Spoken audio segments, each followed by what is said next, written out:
Cruising is expensive, and if you're on a budget, you should stay on land. Everyone knows that staying on land is cheaper than being on a cruise.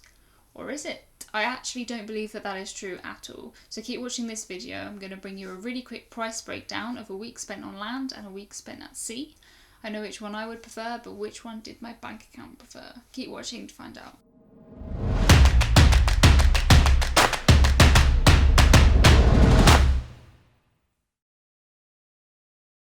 This video is based on 2 weeks that I spent in Miami. I spent a week in Miami and a week cruising out of Miami on board the Norwegian Getaway.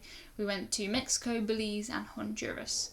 I'm going to be doing this comparison in pounds because I'm British and I think in pounds, but I will be putting the dollar amounts on the screen if there are any Americans watching. Every comparison here is based on 2 people sharing a room because that is how I normally cruise and how I travel. So each hotel price will be for 2 people and the cabin will be based on 2 sharing. This is of course really subjective. If you're someone that backpacks and stays in hostels, it's not going to be cheaper for you to cruise. I'm not going to lie to you, it's not going to be cheaper.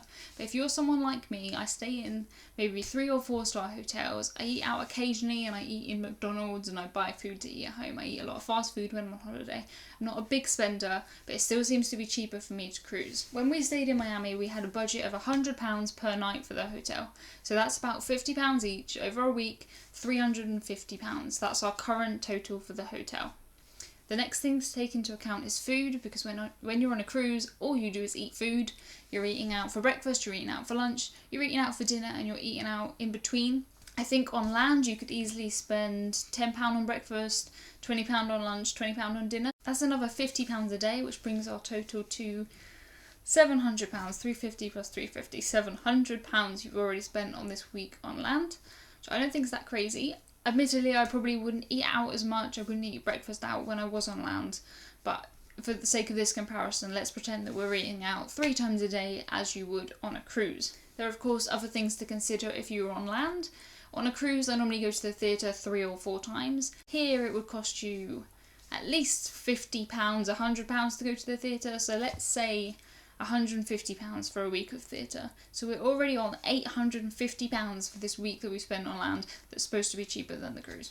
Of course, if I was on land, I wouldn't be going to the theatre 3 times a week. I wouldn't be spending all of that money on food, but I'm just trying to make a comparison of the amount of money that you get included in your cruise fare and how much that would cost you if you were on land. When we were cruising, we had the unlimited beverage package. It came as part of our promo. We easily had 4 or 5 drinks a day, which sounds like quite a lot. I'm not a big drinker, but it's so easy to have Prosecco with lunch and a cocktail by the pool, one with dinner and one in the evening, and that's you done.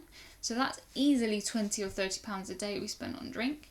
30 times 7, I don't know what that is. That's £210 a week. So our total is already on a 910.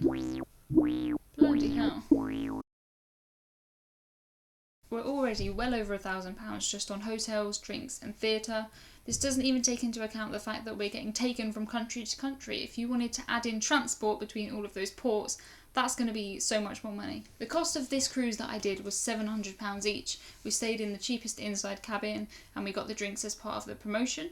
But if we were to do all of that on land, it would be well over £1,000. So in this case, it was cheaper for us to cruise than stay on land. And you can get really cheap cruises now too. Sometimes you can get them from about £50 a night, which is mad. That's cheaper than staying in a travel lodge in England.